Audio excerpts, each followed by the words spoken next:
Friday, we have charged 13 people with multiple drug trafficking offenses. The investigation has been and continues to be ongoing, and we anticipate additional arrests as further evidence is developed. Over the course of a few hours last Friday morning, we seized numerous drugs, primarily from a stash house located at an apartment complex in the area of US 19 and Roosevelt Boulevard in Largo. And last Friday morning, the drugs that we seized out of this one apartment included 54 pounds of methamphetamine, 21 pounds of cocaine, 2 pounds of black tar heroin, almost 2 pounds of fentanyl, 11 pounds of marijuana, 3 guns, and about $57,000 in cash. At the same time that the Pinellas County Sheriff's Office executed these search warrants and made these seizures, began making the arrests, the St. Petersburg Police Department also began serving search warrants and making arrests in a parallel investigation. The overlap between the St. Petersburg Police Department investigation and our investigation involved some of the same subjects who were buying and selling drugs. The St. Pete Police Department investigation also uncovered a substantial dogfighting ring, and Chief Holloway is here and he'll discuss their investigation in a moment. Also here with us today is Florida Department of Law Enforcement Commissioner Mark Glass, and he'll speak about the state's SAFE grant funding to local law enforcement, which helps produce results like those seen in both of these cases. And we also had some arrests and some enforcement activity over in Tampa that FDLE agents assisted us with. So this investigation that I'm going to talk about by the Pinellas County Sheriff's Office began last summer when we received information that a person by the name of D'Angelo Woods was trafficking kilograms of cocaine throughout Pinellas and Hillsborough counties. And the information that we obtained at that time was that Woods was selling up to 20 kilograms of cocaine every 2 weeks. So for context, a kilogram of cocaine is about 2.2 pounds of cocaine, and the wholesale cost today in Pinellas County or in the Tampa Bay area for a kilogram of cocaine is about $17,000. So I'm going to just talk about the price of these drugs for a second, and it seems like every time that we do one of these press conferences and announce one of these substantial investigations, I talk about the cost of the drugs. And what I tell you is the cost of the drugs is way too low. And I'm going to tell you again, the cost of the drugs is way too low, and that means that we got a failure. And the failure is there's too much drugs out there, there's too many coming across the border, and the supply is so great out there, and there's so much that the price is low. It's all about supply and demand. And you know, if you go back 10, 15 years, 20, 25 years, the cost of a kilogram of cocaine, you know, back in the 80s, these are 1980s prices, and you go into the 90s, early 2000s, and the prices were up there, $35,000, $40,000 a kilo. There's an investigation going on right now in Pinellas. I was talking to somebody else this morning about it, where they're buying kilograms of cocaine for $14,000. That's nuts. That's 1980s. That's Medellin cartel prices. That's where the stuff was coming in South Florida and by the boatload. So it tells us that there's a lot of drugs on the street. And when we talk about fentanyl is going for about $100 a gram, about $30,000 a kilo, and those prices are going down. They're not going up.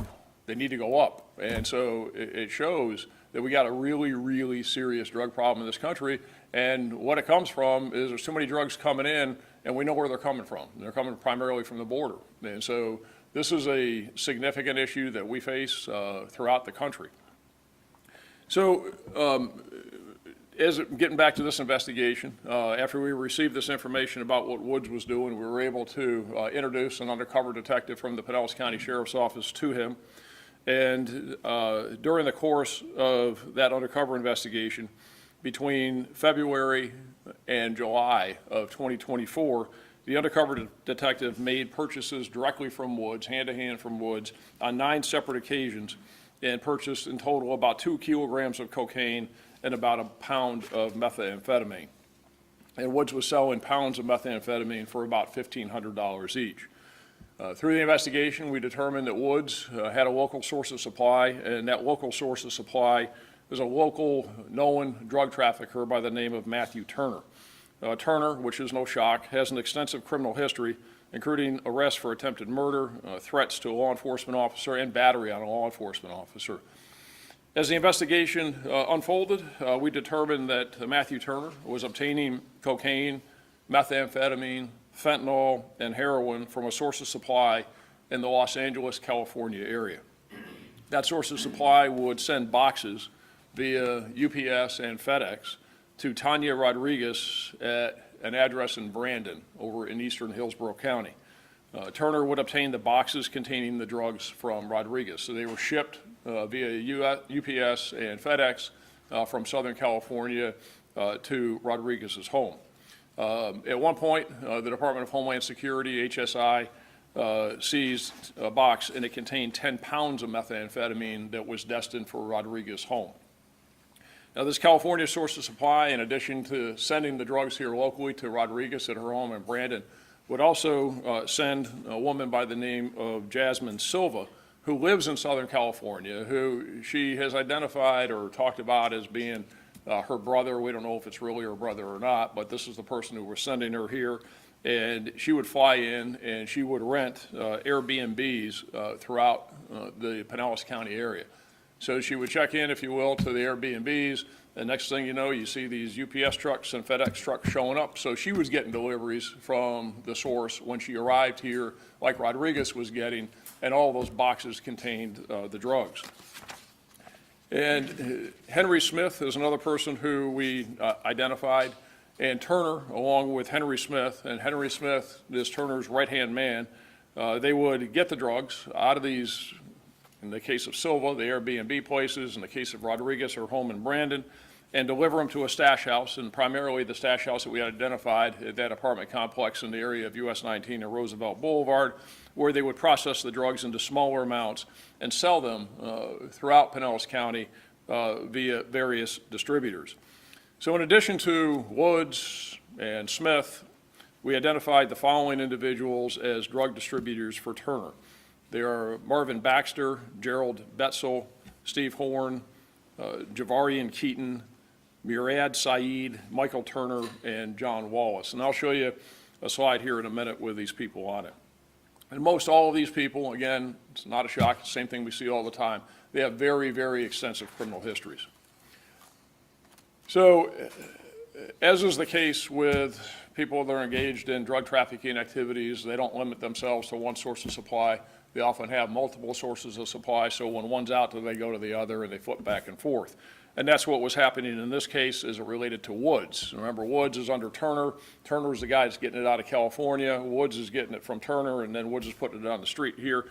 But we also identified that Woods had a source of supply by the name of Contez Caldwell. And you're going to hear more about Caldwell from Chief Holloway in a moment. So from August of 23 to July of 24, again, summer to summer, the evidence shows over this year period, multiple deliveries were made to locations in Pinellas County, as well as Rodriguez's home in Brandon from this California source of supply. And that this Pinellas County-based drug trafficking organization obtained and distributed here in Pinellas County about 220 kilograms of cocaine, 660 pounds of methamphetamine, 25 kilograms of fentanyl, 5.5 kilograms of black tar heroin, and 14 kilograms of MDMA. So to put some numbers to that, it's about $3.7 million worth of cocaine wholesale. That's at the kilo level. That's not when they take it and they cut it and they ounce it out and they gram it out and they put it in 8 balls and they're distributing it out there. And about $750,000 worth of fentanyl. And I don't have to tell you, I think everybody's well familiar now with how deadly fentanyl is. And when you're talking about that amount of fentanyl getting on the streets of Pinellas County, it's staggering. And as I said, with the prices being down and the amount of drugs that are out there, it should give everybody a lot of pause and a lot of concern. I want to show you some photos now. We can go through these before I turn it over to Chief Holloway. Go ahead and these are the people, and we'll give you all copies of this for the media. These are the people that were part of the investigation who were arrested. These are photographs of the kilograms of cocaine that we seized from that stash house at US 19 in East Bay last Friday morning. Go ahead to the next one. This is photographs of the pounds of methamphetamine. So what we saw last Thursday night into Friday morning, we saw Rodriguez. She left her house over there in Brandon, and she came over here to the Airbnb where Silva was staying. It's just to the west of us over here in Largo. And you can see that box up there in the upper right-hand corner. And they got a little, as we would call it, hanked up. They got a little suspicious. They thought we might have been onto them, but nonetheless, they had all these drugs and they were trying to get it out on the street. So Rodriguez, getting kind of cautious, is that we got her going to a store over in Brandon, and she brought wrapping paper for a kid's birthday. And so she took the box that she received earlier in the day to her house, and she wrapped it in that wrapping paper and took a Uber from her house over to this Airbnb and delivered it to Silva. And then that's when somebody went over and picked it up. So they were going to some pretty great lengths here. This came out of the boxes. You can see the pry bar that's there because they had the wooden boxes, and it had a lot of wax and all kinds of other material in it. And then all those, when they were shipping FedEx and UPS, they were double crated in there and they were double boxed as they were shipping them. So we had to pry those boxes open. Go ahead to the next one. Again, just pictures of more of the drugs, the fentanyl and the meth. Go ahead. And we also seized 3 guns, as you can see here, an AR-15 and a couple handguns that were taken out of the stash house. The stash house had a lot of what we call cutting material, which would expand the drugs, and you take those kilos and then they turn them into smaller amounts and ounces and grams. It had a lot of processing material in there so that they could also, if they wanted to, and they looked like they were kind of rewrapping the kilos because that's how they make more money, because they put additives or cut into the drugs to extend them out. So go ahead, I think that's good. These pictures here are of some of the main players. This is Matthew Turner. Again, as I said, he has an extensive criminal history. You can see what's there. We have a list here of all of the charges that these people were charged with. This is the plethora, and they're charged with everything from armed trafficking all the way down to use of a communication device, but all of them are charged with multiple counts. Go ahead. And this is Henry Smith. Again, that's Matthew Turner's right-hand man. He was primarily responsible for managing the distribution to the lower level people. Go ahead. And that's Tanya Rodriguez. She's the one that was living over in Brandon. She's the one that would receive the shipments from the source of supply in California via UPS and FedEx, and then Smith and or Turner would pick up the drugs from her, take them to the stash house. And then the last photo here is of Silva. And she, again, lived, now she's living at the Pinellas County Jail, but she lived in Southern California in Los Angeles, and she would fly in here, rent the Airbnb, get the drugs, give them to Smith and Turner, pick up money, and take it back to Southern California. So to do these types of cases, it takes a team effort, a lot of people that are involved in making these cases successful. And I also want to recognize the partnership with the Florida Department of Law Enforcement, the St. Pete Police Department, but also the State Attorney's Office. And State Attorney Bruce Bartlett and his team were instrumental in us being able to get search warrants and all kinds of other court orders we needed, and particularly Chris Billings and Eric Lipton, who are assistant state attorneys. And they were out there with us all night throughout this investigation, and were instrumental in bringing these cases to a successful conclusion. So it really is a big team effort. We got a lot of drugs off the street, a lot of bad guys off the street, and as you can see from these charges, they're looking at significant minimum mandatory sentences, and hopefully for a lot of them, they'll go away for not their lives, a substantial portion of it, and get them off the street. But we got to figure something out, because as these prices show, there's a lot of drugs out there, and there's a lot of people selling dope. So I'm going to turn it over to Chief Holloway, and then you'll hear from Commissioner Glass.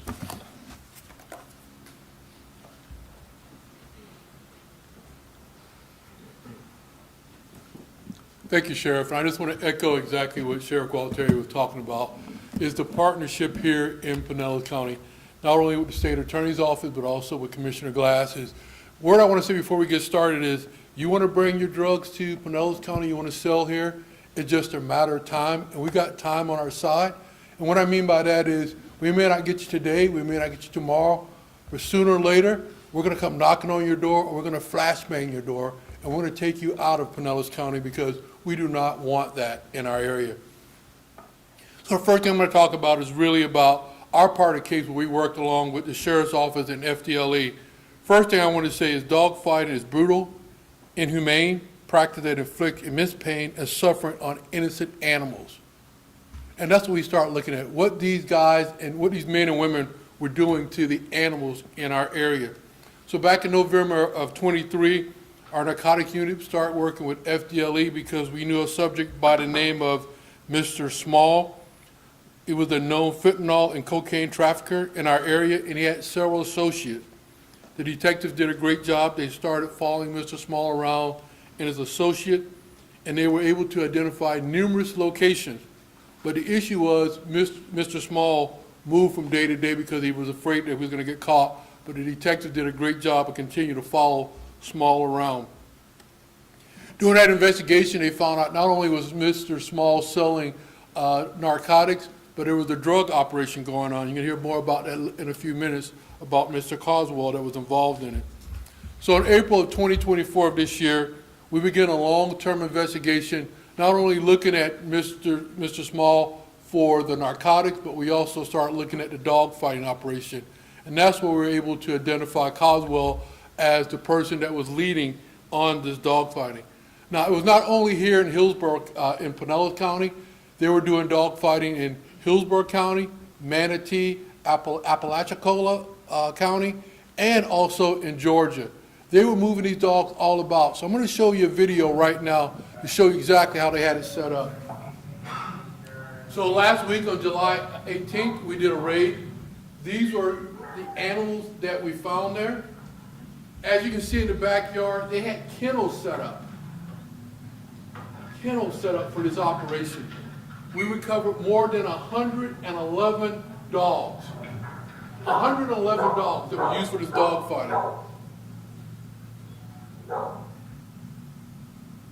The apparatus you see there, that was the apparatus they used for breeding the dogs.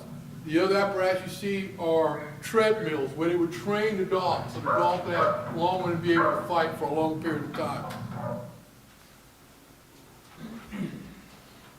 I want you to take a look at this picture. I want you to remember this picture right here. This is what a dog looked like in 2023, and look at this dog right now. So as the sheriff was saying earlier, these narcotics are more than just about narcotics. It has to deal with human trafficking. It has to deal with our shootings. It has to deal with just about any crime that you can predict in Pinellas County. It goes back to this drugs. Because like the sheriff is saying, drugs are too cheap. And people will do anything to make sure they can sell it on our street. So on July the 18th, we executed 6 search warrants. And again, like I said, we recovered 111 dogs, dog fighting paraphernalia and evidence, and narcotics during the search warrant. And 6 subjects were charged with animal baiting and fighting. They were also charged with conspiracy to do gambling because it was also part of a huge gambling operation. Small primary resident that we hit the night before was at 3900 block of 12th Avenue North. There were 11 subjects inside that home. Of those 11 subjects, 6 people were rescued for human trafficking. The other 5 were charged with trafficking in narcotics, fentanyl, and what happened was when we hit the house, we found some narcotics in the home, and then as we continued to do our search, what they did was they buried the fentanyl and the cocaine in the backyard, and we were able to recover the narcotics from there. You can see that list over there. The partnership is great here in Pinellas County, and I only can speak for Pinellas County. And like I said earlier, you want to come in our city or our county and deal, we're going to get you. Like I said, maybe not today, and like the sheriff said, it's cheap, so we got to put more officers out there, so detectives out there, so we can do this job. Because we're going to try our best to eradicate this problem out of our area. And in reference to the dogs, those are voiceless. Those detectives did a great job because just think we were at 111 dogs that were being killed or being mutilated every day because they were using that money from fentanyl to do dog fighting, to do human trafficking. Anything you want to name, you can name it to that. And part of the reason why we're able to do this is thanks to Commissioner Glass and FDLE for Operation Safe Grant, because we can afford to do that. And through his organization, we were able to do grant funding where we're able to pay our detectives and also be able to pay to purchase narcotics. So with that, Commissioner Glass.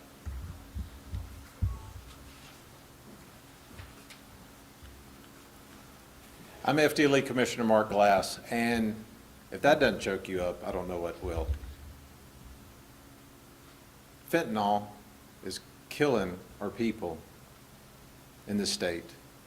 And I'm honored to be on stage here with Chief Holloway and Sheriff Galtieri with the fine leadership you have here in Pinellas County and the partnership we have.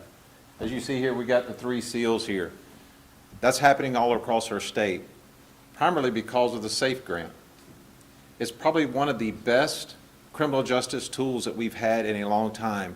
And I want to thank Governor Ron DeSantis for the statewide assistance in fentanyl eradication and the lawmakers who provided support in this great, great program. Like he said, we're able to provide investigative techniques, equipment, overtime, where normally one agency, they would be tapped out early, and you just would have to take the low-hanging fruit on the bust. No more. For Governor DeSantis, our cabinet, and our legislators, they are protecting your community. And we are protecting your community together. And you have strong leadership here in this county. And I want to say, great work for your officers, great work for your deputies, and our agents jumping in, and the analysts that are tirelessly working all night long to ensure that they can track down these horrific people that do these things. And when we do these type of investigations, it's just not one thing that we do. It's this drug that's coming in, and we know it's here. You heard the numbers. I mean, it's cheap. I mean, supply and demand, right? So, but it lead to other criminal activities, such as you're seeing here with the dogs, dog fighting. I mean, that's just inhumane. It gets down to the brass tacks of it. It's inhumane. But when you are pushing this type of narcotic around, such as fentanyl, lacing it with all the other drugs they got in this bust, I'm just going to give you a number. I was here with the Attorney General not too long ago. 7 to 9 grains of salt. Pull them out on your table at your house. Get your magnifying glass and a sharp knife and kind of separate 7 to 9. That's what kills you. So when he's talking about the weight they're pushing here, think about how many individuals that kills. We talked about Airbnb. They're using Airbnbs that you would use to go visit family, go do things, right? Do you want that remnant laying around in the Airbnb? No, you don't. We had that happen last year with a young baby crawling around on the floor. And 7 to 9 grams touching the skin and getting ingested into that child lost his life to fentanyl. Ladies and gentlemen, fentanyl is here. And these great men and women that work in law enforcement community and our other entities that help, such as resources to take down extensive criminal organizations, such as the task forces you have in this area, which is one of the human trafficking strike teams that come into play, providing services to the chief and the sheriff when they need it for these victims and these other things that happen, and working with the Attorney General's office in the strike teams has been amazing. But let's not be kidding ourselves. This is something we all as a community, it affects. It's just not one segment of the community. It's just not somebody on the other side of the tracks. It's affecting you. You heard where the sheriff said they were doing buys at, or where they were doing the sales and they were doing the transport. Do you ride an Uber? I do sometimes. So you see how the movement is happening. It will affect everything about us as a community.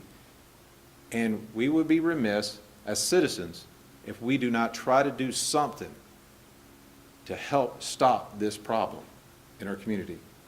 And again, I want to say the lawmakers and Governor DeSantis and the cabinet are truly, truly working for law enforcement community. They want to see this stuff stopped. And I'm honored to be here with these great leaders here that you have in your county. And I will support you, Sheriff and Chief, and all the other chiefs here in this Pinellas County. If we got it, and I know we got more cases running, so I just want to say there's more to come, more to follow, and you'll see that all across the state this remaining year. So thank you. Sheriff? All right, so if anybody has any questions for me or Chief Holloway or Commissioner Glass, we're happy to take them. Yeah. Sheriff, I don't pretend to understand the macroeconomics of the global drug trade, but when you say the price is too low right now, it means to me that either the demand is low or the supply is too high, and that, so are drug cartels producing too much drugs, and how is that Yeah, the working supply- out into the local sales market? Yeah, so the supply is too high. It means there's too much, the demand is high, but the supply is even higher, okay, and greater. So there's so much of it out there. And, it's just like anything else. When you see the price go up, it means that it is scarce or scarcer, and it's harder to get, and there's much more competition out there for it. But you're just seeing floods of it. And it is, we're talking today about kilograms of cocaine, the way we used to talk about ounces. And, again, think about it. It's about 35 ounces in a kilo, 2.2 pounds in a kilo, whatever you want, however you want to convert the metric to US. But it's a lot of drugs. And so as we're doing these investigations, well, we used to see people talking about, you can get an ounce of cocaine for, $1,500 or something.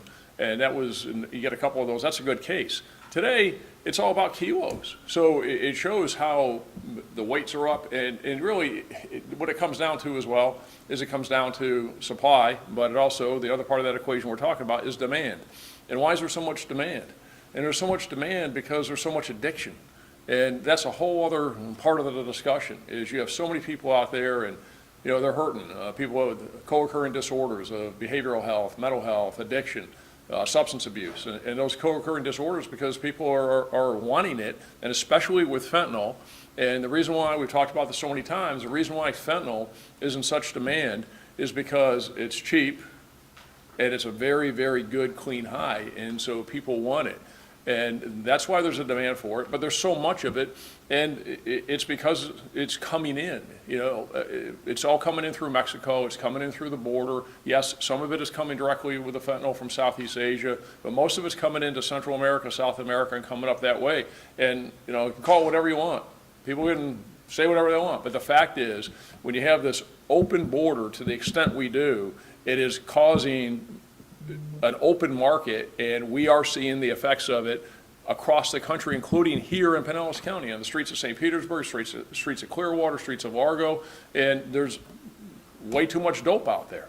And again, when you have the demand and you have the supply, and it's cheap, and if we get into the number of overdose calls that we respond to on a daily basis, the number of overdose deaths on a daily basis, the number of Narcan administrations on a daily basis, it's staggering, absolutely staggering. So it's a major issue. Sheriff, when it comes to the size of these arrests, there's so many of them. Do you expect that there will be, over the next couple of weeks and months, a decrease in the amount of illegal activity and other drugs that are going on? In other words, how much of the market were these people responsible for? They're moving a lot of drugs, but there's a lot of people out there that are doing the exact same thing. It's what they do. Go get a job, stop killing people. But they don't operate that way. I mean, look at the few I put up here and look at their criminal histories. These are people that, they're bad guys, they're criminals. They've been doing this is what they do. So we put them away, and they get 15-year minimum mandatories, 20-year minimum mandatories, 25-year, and way too many times even with that, they get out and they go right back to it again. So, it really is a cycle. And as far as, I wish I could tell you that as a result of this, you're going to see the price of cocaine, fentanyl, heroin go up. You're not. Because this is really just it's a good case. They're great cases. And as Commissioner Glass said, we got a lot of them going on. But, since the last time we were here and we had one like this as a result of a multi-agency and substantial investigation, the price then of fentanyl was more than it is today. So it's we're going to keep doing it, and we're going to keep holding people accountable. And if they want to get caught and spend 15, 20, 25 years, 30 years on minimum mandatories, remember in Florida you got to do 85% of your time, so you're going away, you're going to spend that time, and we're going to put you away. But to answer your question, is a lot of people out there doing it. This isn't going to change the market. Sheriff, I've done this for a long time, and it seems to me that this is one of the larger busts that I can recall in recent time, and yet you're saying that it's just part of the game now. It's substantial, there's no question about it, but there's a lot of it out there and a lot of people doing it. Chief, I just wanted to ask about the dog fighting. Who was participating in this? Were they bringing people from the community in, or was it just amongst the people you arrested? How did this all work? So that's a great question. Let me add on one thing to the sheriff. I want to add on what you asked about. The men and women you see here in this room is getting crazy. That's the best way of putting it. The sheriff and I both have a lot of years on. And this is the first time I can tell you, in over 36 years, we executed 20 search warrants in one day. 20. You've been to our press conference. He does one, I do two. 20 in one day. This dogfighting ring, it was everywhere. I told you the 4 counties that we're aware of. It wasn't just the people that were selling drugs. You know, talking to our experts here, it costs you $200 to go watch a dog fight. That's what you pay to go see this dog fight. They set up a meeting. We're going to have it today in Hillsborough County. Bring your dog there. The fight takes place. You saw what happened to that beautiful puppy for 1 year. Then they throw that puppy away and get another dog. So this fentanyl, this drug thing, it affects everything. Because they're training the dog because they're making money off the drugs, and then they're going out and getting involved in other stuff. So it's not just the people we got up on this board for arrest, it's people out there in the community. There are wealthy people that are paying to go watch these dog fights. Being done in people's backyards and all over the parks. The dogs were in the backyards of these homes, but they can say, meet me at Park B tomorrow. Bring your dog, and that's where it's going to happen. Chief, I guess I don't understand the connection here between the drug bust and the dog ring. What is the commonality, the thread? Fentanyl. They were selling the drugs, and then they're using the drugs to buy the dogs, to raise the dogs, to make more money off of it. So my team's doing something, his team doing something, and it comes all the way back into the fentanyl. We talked about Caldwell. He was doing both. He actually ran the dog fighting ring, but he was also distributing narcotics. The people that were working for him were selling drugs and doing dog fighting.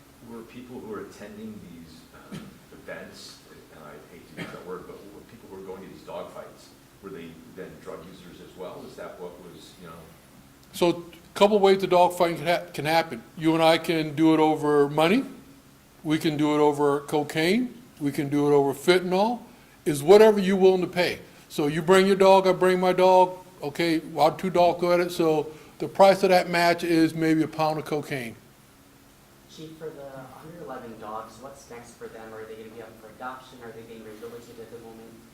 So we got a great partner here. What's going to happen is they'll be up for adoption. Some of our detectives want to adopt these dogs. If you saw in that picture, they are people friendly. They will fight other dogs. So we're hoping that we can take those 111 dogs and give them to good families so they can get a good home. And for Sheriff, you said you started this investigation about a year ago. Was it a tip that came through? Were these folks that were just on your radar when you began your investigation? Yeah, we received information from somebody that indicated that Woods was selling drugs. That's how it started. You know, and that's generally how these investigations start, is we receive information about something that somebody's doing. How much money was the state grant to help fund both of these operations?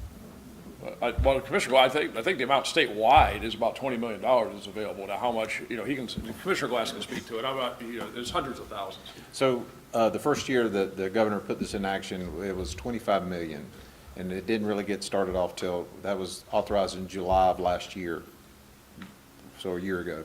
So that was July of last year, but it didn't really start kicking off in the cases until about October. So we encumbered over almost 15 million by the end of June. Now, the legislators appropriated another 12 million for that this year, and we reappropriated the rest of to go along to this fiscal year. I also want to go back to your question. How do you judge if you're making a difference? If you look at my press conference with Attorney General on the medical examiner's report, if you look at the 6-month death rate of people died of fentanyl in 2021 to 22, and then you look at it compared to 2022-23, same 6 months, that was 550 people less died. So there was only 2,500 people, I'm saying that only, 2,500 people, primary cause of death was fentanyl, primary. So, and that was a 535 or 540 difference in deaths since the previous year. Now, I just told you that because the fentanyl program really getting kicked off in October 2023. So now next year, I'd love to see what the stats are between all the great work these men and women are doing in the law enforcement community from the same time, January 1 to June 30th, and I guarantee you we're probably going to have a drastic reduction in fentanyl deaths, so, as a primary cause. So hopefully that helps. Yeah, we're going to keep doing it, and, you know, to the people that are out there that are engaged in this, look over your shoulder, because we got many investigations that, just like this, that are in the pipeline, and as I said, this investigation is ongoing. I do anticipate that there'll be additional arrests, and we're going to keep at it, and we will keep chipping away at it, and hopefully, as the commissioner said, we'll start seeing some of the decreases in the deaths, but, you know, we got to do something to stop the supply coming into this country at the same time. Anybody have anything else? Any other questions? All right, thanks, everybody, appreciate it. So, just wanted to show you, there can get better outcome for this. 9 years ago, Sergeant Steve Gaskins had a